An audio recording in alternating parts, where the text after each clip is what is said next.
In 1999, 6 special needs black siblings were placed in the care of a seemingly perfect foster parent known as Grandpa Joe. The state called it a miracle. For 10 years, the children were never seen again. In 2009, a city engineer inspecting drainage infrastructure stumbled upon a sealed, hidden vault on the edge of the farm. Inside, he found one of the siblings, chained, starved, and still alive, a discovery that would unravel a decade of unimaginable horror. Before we begin, thank you for being here with us. This is a story that is difficult to tell and difficult to hear, but it is one that demands to be witnessed. Let me know in the comments, where are you watching from today? Knowing you're out there, listening with us, means everything. We're in this together. Now, let me tell you what really happened. The air in the Orangeburg County Social Services office in the fall of 1999 was stale and smelled of weak coffee, wet wool, and quiet desperation. It was a place of beige walls, flickering fluorescent lights, and case files stacked so high they threatened to avalanche onto the worn linoleum floors. In the center of this sterile, hopeless room sat the Beaumont siblings, a small, terrified island of humanity adrift in a sea of bureaucracy.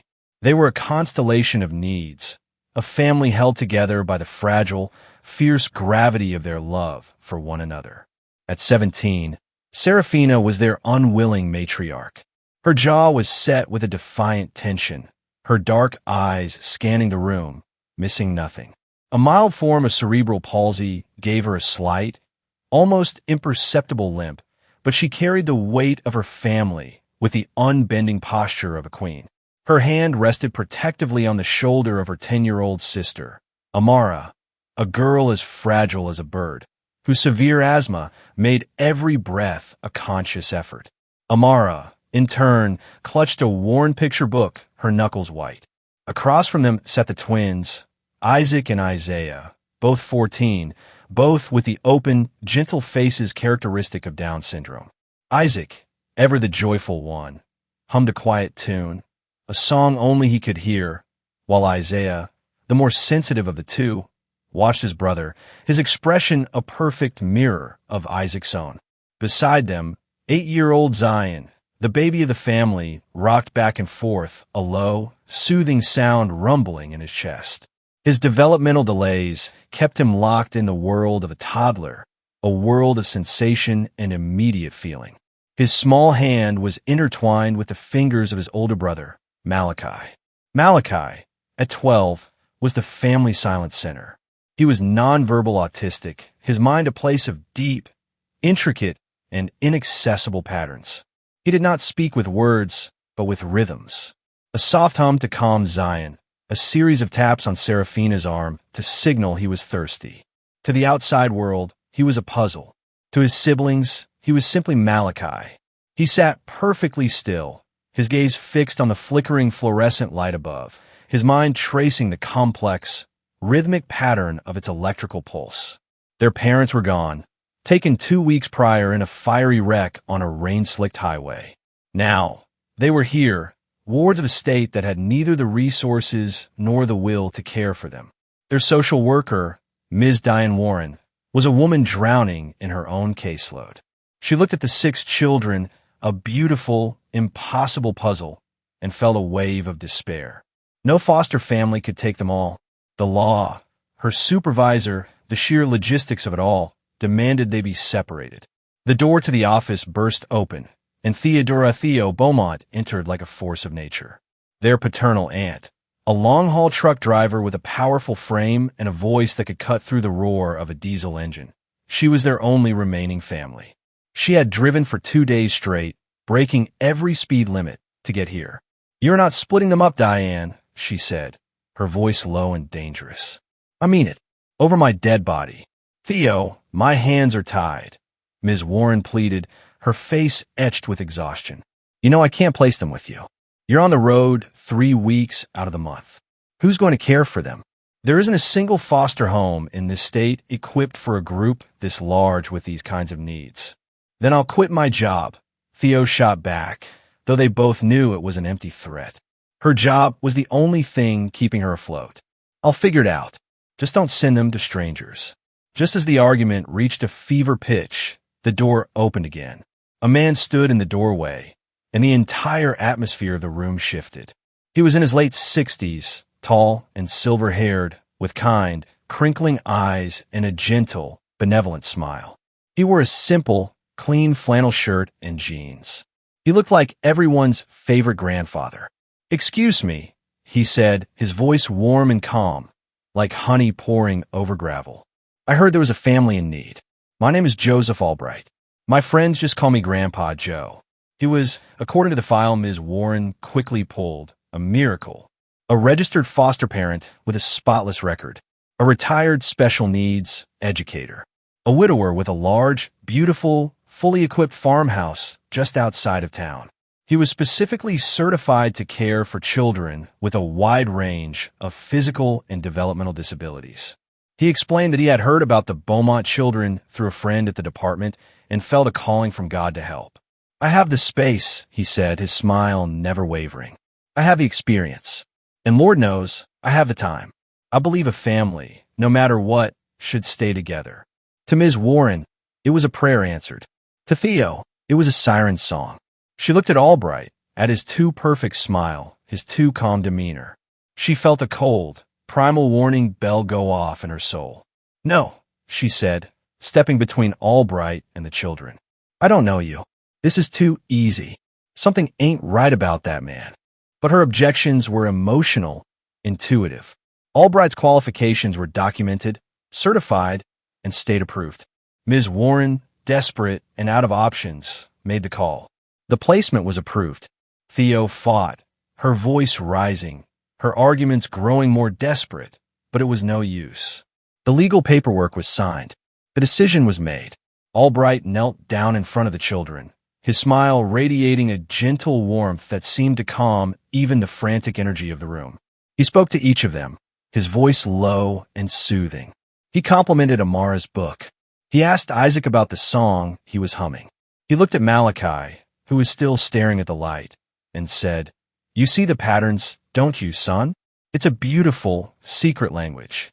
The children, starved for kindness, for a sense of safety, seemed to relax in his presence. All except one.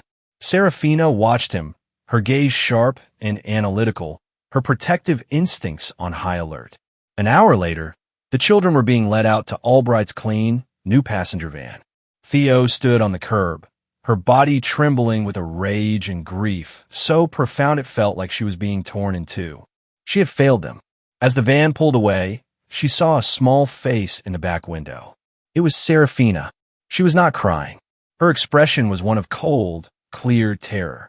She looked directly at her aunt, her eyes conveying a silent, desperate plea, a warning that no one else could see.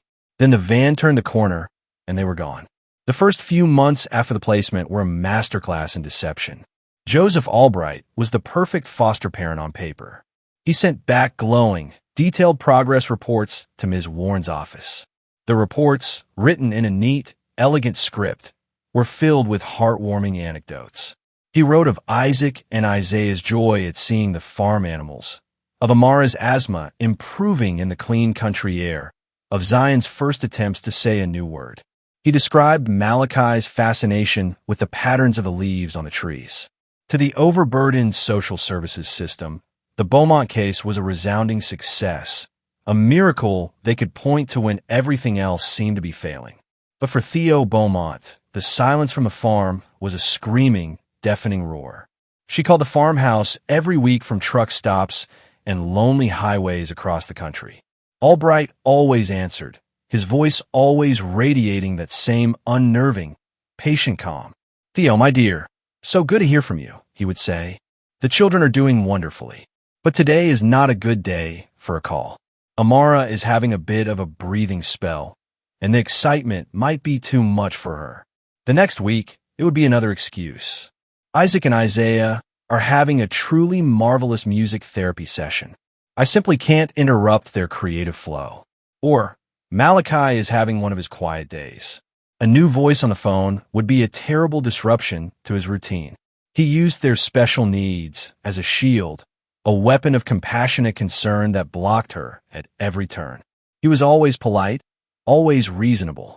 He made Theo feel as if her desire to speak to her own family was a selfish intrusion on their delicate, therapeutic environment. When she drove to the farm on her rare days off, she was met with the same gentle, unbreachable wall. A large, locked gate stood at the entrance to the long driveway. A sign read, Albright Therapeutic Farm, private residence, visits by appointment only. He would meet her at the gate, his smile full of practiced regret. "Oh, Theo, if only you'd called ahead," he'd say, his eyes twinkling with false sympathy. "We just started a new sensory integration therapy. The children simply cannot be disturbed. It would undo weeks of progress. But I'll tell them you stopped by. They'll be so thrilled." He would hand her a photograph, a picture of the children smiling, sitting on a porch swing. They looked happy. They looked healthy. But Theo, looking closer, saw something in their eyes, a strained, hollow quality to their smiles that made her blood run cold. She didn't know that the photos were staged, taken months earlier, recycled by Albright for each of her failed visits. Frustrated and terrified, she reported her concerns to social services. But her pleas were met with skepticism. They had Albright's glowing reports, his flawless record. She was just the emotional, unqualified aunt who had tried to block the placement from the start. Her warnings were dismissed as bitterness, her intuition ignored. The system, having found a convenient solution to an impossible problem, had no desire to look closer. It had closed the file. The truth of the farm was a systematic, unfolding horror. It was not a home. It was a larder. Albright, a monster with a cannibalistic god complex, saw the children not as souls to be nurtured, but as a private, curated collection. He was a predator who had found his perfect prey. 6 children the world had already forgotten, 6 lives no one would fight for. Serafina was the first to understand the depth of the evil they were facing. She was the only one who had never trusted him. She fought him, her sharp mind and fierce love a constant challenge to his authority. She questioned his therapies. She tried to protect her siblings from his strange, unsettling rituals. She became an inconvenience. One night, less than a year after they arrived, Albright led her out to the barn, telling the other children she was going on a special trip to see a doctor in the city. They never saw her again. The others followed, one by one, over the next few years. Amara, with her fragile health, was next. Then Isaac and Isaiah, their joyful innocence a grating sound to a man who valued only silence and control. Then Zion, the baby, whose simple, loving needs were a burden. Albright was a patient monster. He would choose his moment, his reason. Each time, he would tell the remaining children that their sibling had gone to a special school, a new home, a better place. He buried their small bodies in unmarked graves, scattered across the vast, lonely expanse of his property, their final resting places known only to him. He saved Malachi for last, the silent boy, the one who saw the world in a language no one else understood. Albright was fascinated by him. Malachi was not an inconvenience. He was a puzzle, a perfect, blank slate upon which Albright could project his own twisted sense of order. He was saving Malachi, starving him, purifying him, preparing him for a final, ritualistic feast he had planned for his own upcoming 80th birthday. He took Malachi from the house and chained him in the darkness of the sealed drainage vault at the edge of his property. It was a place of absolute silence, of filth and cold.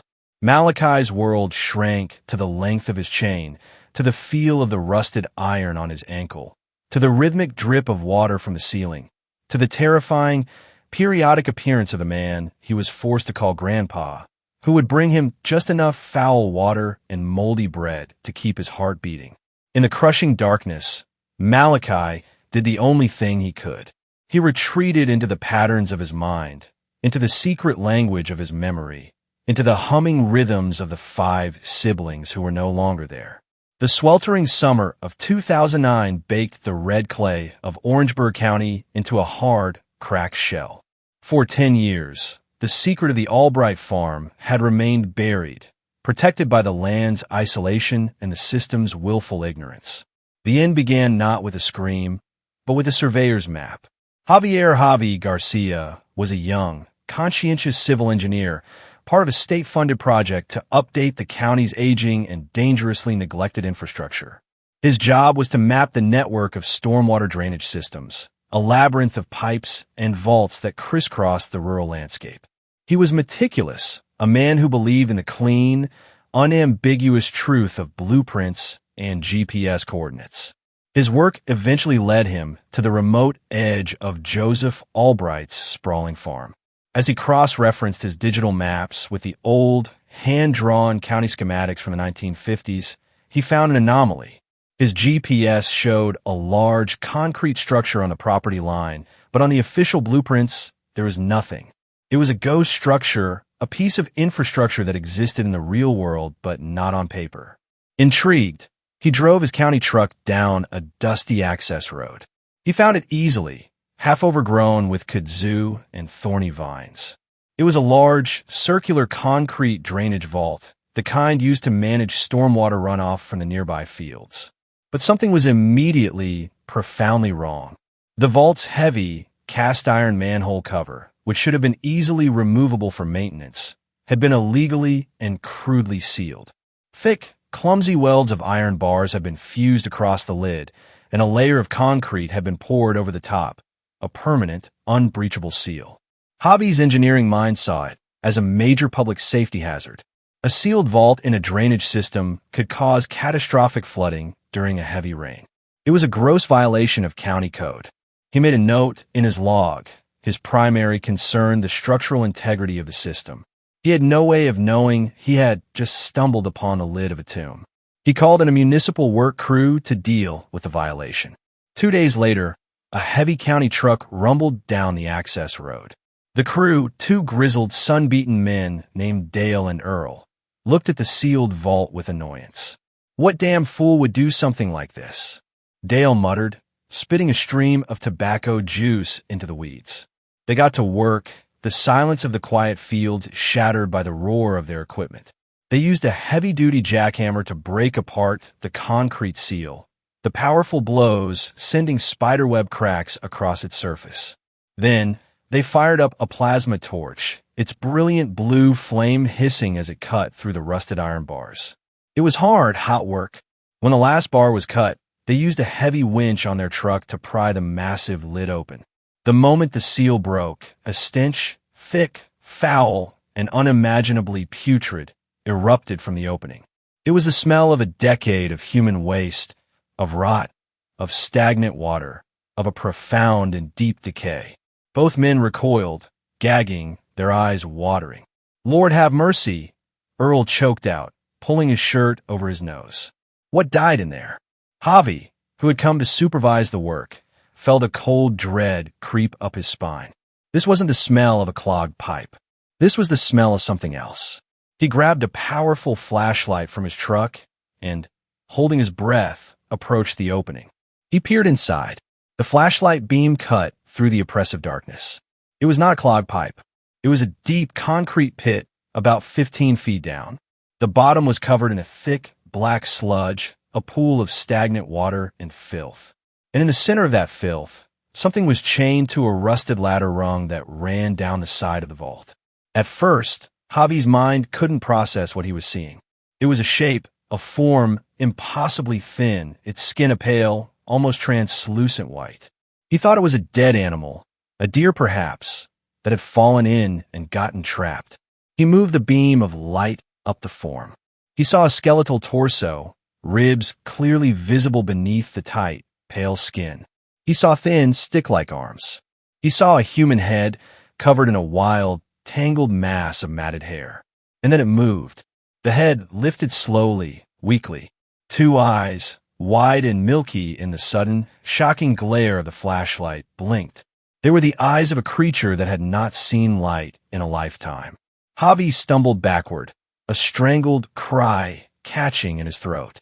Dale and Earl, seeing the look of pure horror on his face, rushed forward. They looked down into the pit. "Oh my God," Dale whispered, his voice trembling. Chained to the ladder at the bottom of the vault, sitting in a pool of his own filth, was a man, or the ghost of one. He was skeletal, emaciated beyond belief.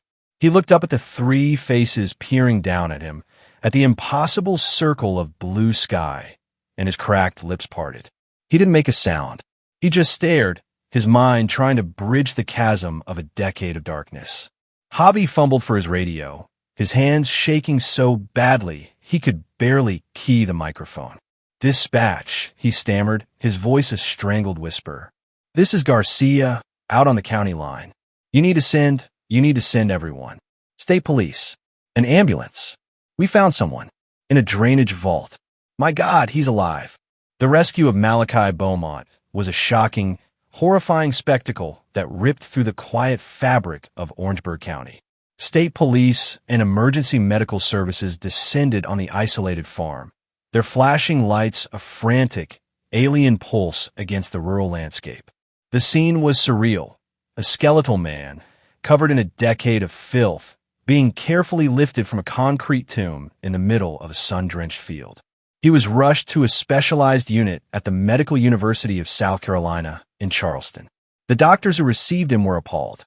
It was the most severe case of malnutrition and neglect any of them had ever seen. At 22 years old, Malachi weighed less than 70 pounds. His muscles had atrophied to the point of uselessness. His skin, never having seen the sun, was a pale, almost translucent gray and was covered in sores. The rusted iron cuff had been chained around his ankle for so long that his skin had grown around it, the metal fused to the bone by infection. He was alive, but he was a ghost. He was nonverbal, completely unresponsive to the doctors and nurses who moved around him. He would lie in his hospital bed, his wide, unblinking eyes tracking the patterns of the ceiling tiles, his mind locked away in a world no one could enter. The investigation began immediately. Joseph Grandpa Joe Albright was taken into custody. He was the picture of a concerned, heartbroken old man. He sat in the interrogation room, his hands folded calmly on the table, his kind eyes welling with tears. He explained to the detectives that Malachi was a troubled runaway he had taken in years ago, a poor, homeless boy he had tried to help. He claimed the boy was prone to hiding and must have gotten himself trapped in the old, abandoned vault while playing one of his games. With no other bodies and a witness who could not speak, the case threatened to stall. The local authorities were inclined to believe Albright's story. He was a beloved figure in the community, a man with a spotless record. The alternative was too monstrous to contemplate. But the news of the discovery traveled fast. It reached a truck stop in Arizona, where Theo Beaumont was fueling up her rig. She saw a brief report on the small television above the counter. John Doe found starved in a vault in Orangeburg County. She saw the footage of the farm, the familiar white farmhouse, the sprawling fields. She dropped her coffee, her heart seizing in her chest.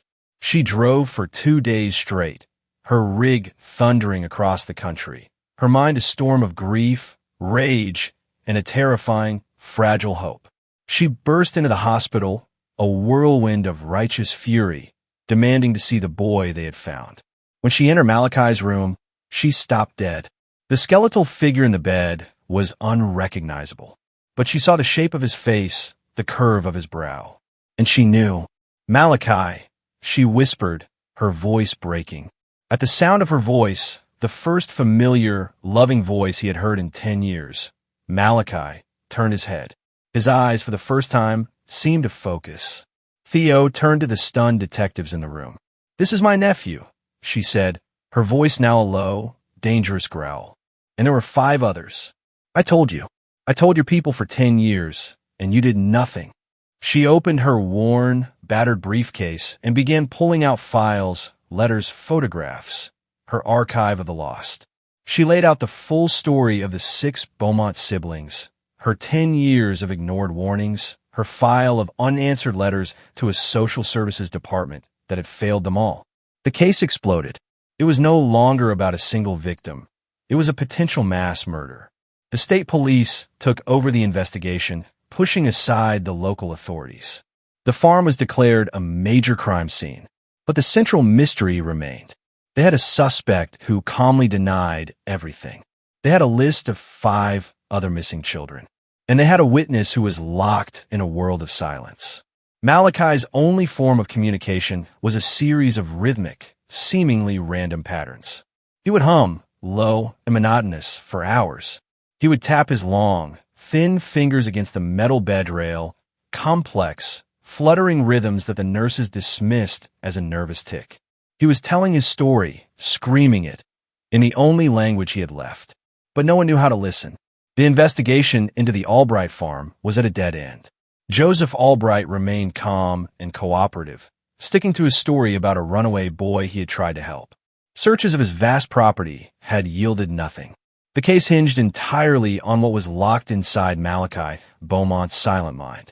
The frustrated lead prosecutor, on a desperate hunch, made a call to a specialist in Philadelphia.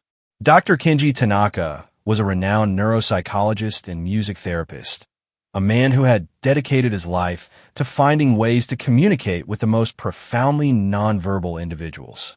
He specialized in understanding the autistic mind, not as a disability, a collection of deficits, but as a different kind of consciousness, one that often perceived the world through the pure, mathematical language of patterns and rhythms. When he arrived at the hospital in Charleston, he did not enter Malachi's room with a clipboard and a list of questions.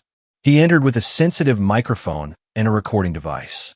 For 2 weeks, he simply sat in a chair in the corner of the room, a quiet, unobtrusive presence. He listened. He observed. He recorded every hum, every tap, every flutter of Malachi's fingers. He recorded hours of what the hospital staff had dismissed as meaningless noise.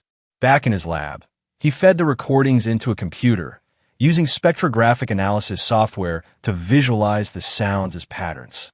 And slowly, an astonishing picture began to emerge. The patterns were not random. They were incredibly complex, structured, and repetitive. There were distinct rhythmic phrases, melodic motifs that appeared again and again. Dr. Tanaka realized he was not listening to noise. He was listening to a language. He began to work with Theo Beaumont. He played her the recordings. "Does this mean anything to you?" he would ask, playing a specific low, 3-beat humming pattern. Theo listened, her eyes closing. A tear rolled down her cheek. "That's Zion," she whispered. That was a sound. When he was happy, when he felt safe. He would make that sound, and Malachi would hum it back to him. Dr. Tanaka played another recording, a fast, frantic tapping rhythm. "Isaac," Theo said immediately. Isaac had a little cassette player. He loved music. That was his favorite song. He would tap out the beat on everything. Malachi used to copy him. One by one, Dr. Tanaka began to decipher the code. A slower, more melodic hum was the tune Serafina would hum to calm Amara's asthma attacks. A sharp, staccato tap was the rhythm of a game Andre, a family friend from their old neighborhood, used to play with them. Malachi wasn't just making noise. He was replaying his memories. He was calling the names of his lost siblings in the only way he could. The breakthrough was astonishing. Dr. Tanaka realized that Malachi's mind had created a rhythmic map of his entire life. He began to associate different patterns with different concepts. He discovered that Malachi used a specific, heavy, slow tapping to represent the farm itself and different, faster rhythms to represent the locations of the house, the barn, the fields. Guided by this new understanding, Dr. Tanaka and the investigators returned to Malachi. They showed him a large satellite map of the Albright farm. Dr. Tanaka pointed to a location on the map, the barn, and then played the corresponding rhythmic pattern that Malachi used for that place. Malachi's eyes focused. He seemed to understand. Then, Dr. Tanaka played the rhythm for Serafina. He pointed to the map, a silent question. Where was Serafina? Malachi's fingers began to tap on the bed rail. A new pattern, a slow, heavy, mournful rhythm. He then reached out a trembling finger and touched a specific spot on the map, a location near an old oak tree at the far end of the property. The investigators, armed with this impossible, rhythmic map, returned to the farm. They brought with them a team with ground-penetrating radar. They went to the spot near the old oak tree that Malachi had indicated. The radar showed a disturbance in the soil, an anomaly several feet down. They began to dig.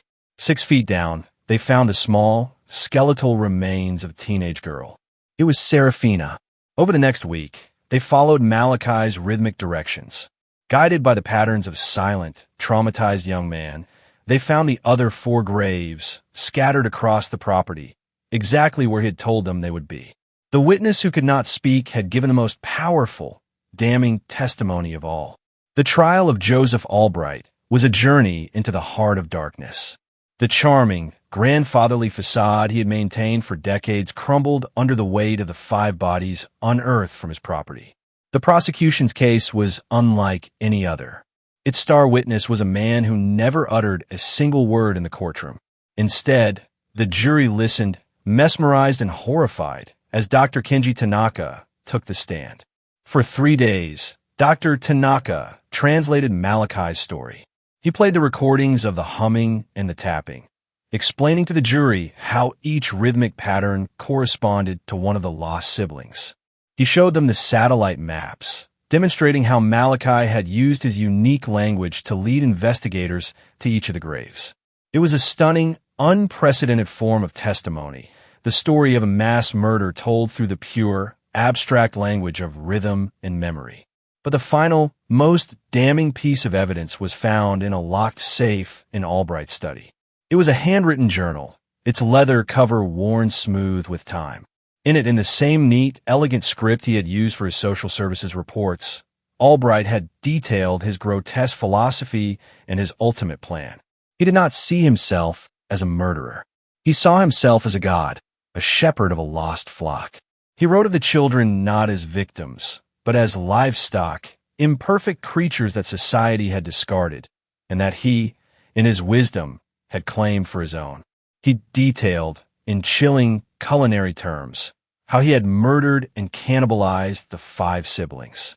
He described Serafina's defiance as a toughness that would make for a strong final meal. He wrote of the twins' innocence as a purity of flavor. The journal's final entries were a recipe of horror. They described his plan for Malachi, whom he was systematically starving to purify the meat. He was saving him for a ritualistic feast he had planned for his own upcoming 80th birthday. He was not just a monster. He was a connoisseur of suffering, a gourmet of evil. The jury was out for less than an hour. Albright was found guilty on all counts, and, in a state that still had the death penalty for capital crimes, he was sentenced to die. The story, however, did not end with the verdict. The true ending was quieter, more complex. It took place a year later, in the sunlit garden of a specialized therapeutic facility. Malachi Beaumont, now 23, was still impossibly thin, still mostly silent. But he was safe. He was free. He was sitting on a bench with his aunt Theo. Her life was different now. She had quit her job, sold her rig, and moved to be near him. She was his guardian, his protector, his anchor to the world. A young man approached them. It was Javi Garcia, the engineer who had found him. He had followed the case, haunted by the image of the skeletal boy in the vault. He came to visit every month. He didn't bring toys or books. He knew Malachi's language was different. Today, he carried a simple gift. It was a small, handheld West African gem drum, its wooden body smooth, its goat skin head taut. He placed the drum on the ground in front of Malachi. He didn't speak. He just nodded gently. Malachi looked at the drum. He looked at its shape, its texture. He looked at Theo, who smiled, her eyes full of a love so fierce it was almost painful to see. He looked at Javi. Then, slowly, tentatively, he reached out a long, thin hand. He touched the surface of the drum with his fingertips. He felt its vibration, its potential. He tapped it once. A low, resonant beat echoed in the quiet garden. It was a sound he had made himself, a sound that was not a memory of something lost, but the creation of something new. He tapped it again. A simple, steady rhythm. 1, 2, 1, 2. The rhythm of a heartbeat. The rhythm of a new song, a song all his own, just beginning.